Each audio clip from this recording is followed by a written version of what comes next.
Hi friends, and welcome to my messy workstation. Yeah, I am working on Kira because I miss my Oliver. I had bought him from another artist and sold him and wanted to do him for myself. Sorry he doesn't have his eyes in yet. But then I have Michaela here to compare color. And I have been getting so many comments from you guys telling me that they wish they could be brave enough to start painting their first doll, and they're watching my tutorials and they're trying to get brave. And I wanted to tell you that if I can do it, you can do it. And I seriously mean that, folks. I am a senior citizen. I have arthritis in my fingers. Yeah. And if I can do it, you can do it.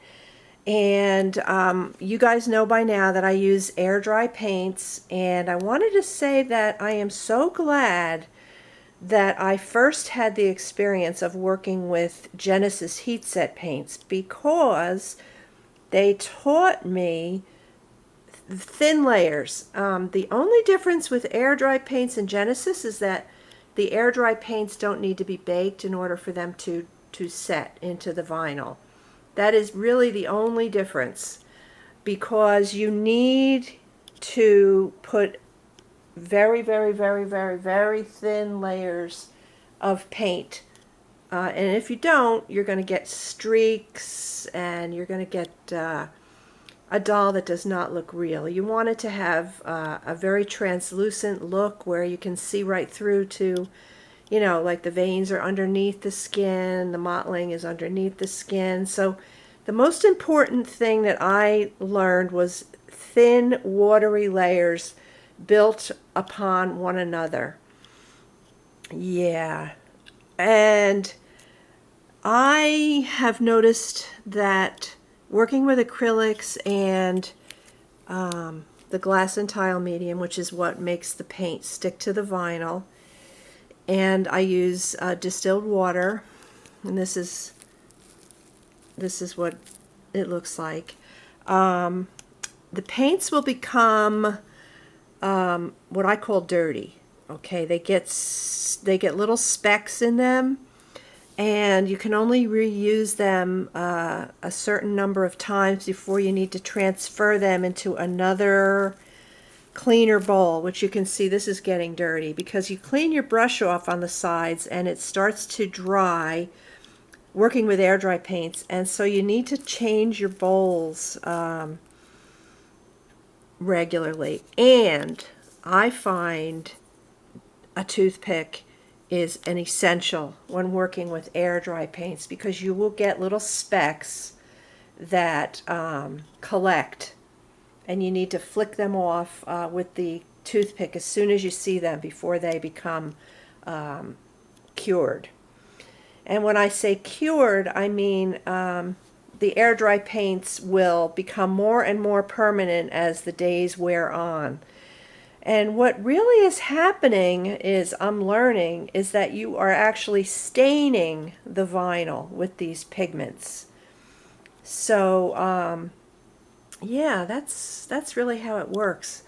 I do finish my dolls at the end with Genesis thinning medium, and I take a cosmetic wedge and I tear the flat end off so that it becomes rough, and it will provide a little bit of texture on the skin. So I will take the Genesis thinning medium and I will take my mop brush. This is a mop brush. I'll explain brushes in a minute. And I will put a layer on top of the cosmetic wedge and pounce it onto the vinyl, and then I will bake it. I have a new wave oven with an extender ring. That's important because you want the heating element to be far away from the vinyl so that you don't scorch the vinyl. So I have a new wave oven. I bake my vinyl parts. I put towels on the bottom so that none of the vinyl touches anything, and none of the vinyl pieces touch each other. I bake at power level 6 for 10 minutes, And then when the vinyl cools, I will bake it again. And I really like the way that looks. Michaela has that done to her. And it provides a nice matte texture to the skin, so it does not appear shiny. So anyway, getting back to brushes, I never stop learning, never ever stop learning. Someone did a video and they were using one of these brushes, which is a cheap nylon Walmart brush. And I thought, you know what? It says it's for acrylic paint, so I'm going to buy one. And now I'm using this to put the paint on my vinyl doll, because not only is it bigger and it takes less time, but it works better for applying the paint directly onto the vinyl, and then I use my cosmetic wedge to pounce the paint in. However, this brush is not good for mixing your paints. This brush, this is the mop brush, this is more of a furry, kind of a textured, it's almost a natural cottony kind of a bristle. This is what I used to use to apply the paint to my doll, but now I'm using that nylon brush, which I like more. But you still need this to mix your paints. It mixes the paints better. So this was my mottling sponge that I used this time. And honestly, people save their mottling sponges, and I don't know how they do it, because after a while, when the paint just keeps on absorbing and absorbing and absorbing into it, it's not really worth much anymore. So I don't know. And when you get it too wet, the holes just swell and they become level with the rest of the sponge. So I don't know how people do it. Maybe it's different with Genesis, but I just make a new one each time. So Kira has several layers on her. I'm going to make him a boy because I think he's definitely a boy. And I have also discovered that I do not like following instructions. I don't like to follow what I wrote down for Michaela. I was going to repeat, but I don't like to work that way. I like to free flow and create my colors as I go along. And my, the order that I do things, I change. I like to free flow, and I'm like that with cooking too. I don't like to follow recipes. I like to free flow. In fact, that's kind of who I really am in life. I'm a free spirit. So that's how I paint. And one of my favorite colors to use is this. I use a lot of black cherry. I like black cherry for mottling and creases because it's a lovely color. That's just my preference.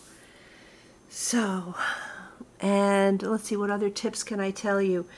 The paint might settle too much in a crease, so just take a toothpick and pick out the paint that's settled, and just kind of take your cosmetic wedge, the skinny part, and just kind of rub it, so that you get all of the pigment out, and just go over it again.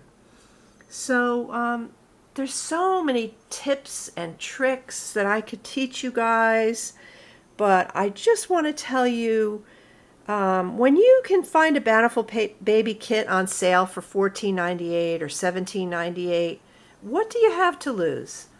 Really, what do you have to lose? So go back and look at my tutorials on how to use air dry paints.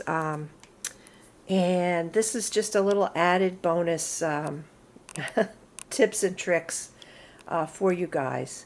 And yeah, so I don't have anything else to say. So I am going to say goodbye for now. Be brave. Give it a try and let me know, by all means, how you do. And I'm always available to answer your questions. Okay, love you guys. God bless. Bye-bye. Thanks for watching.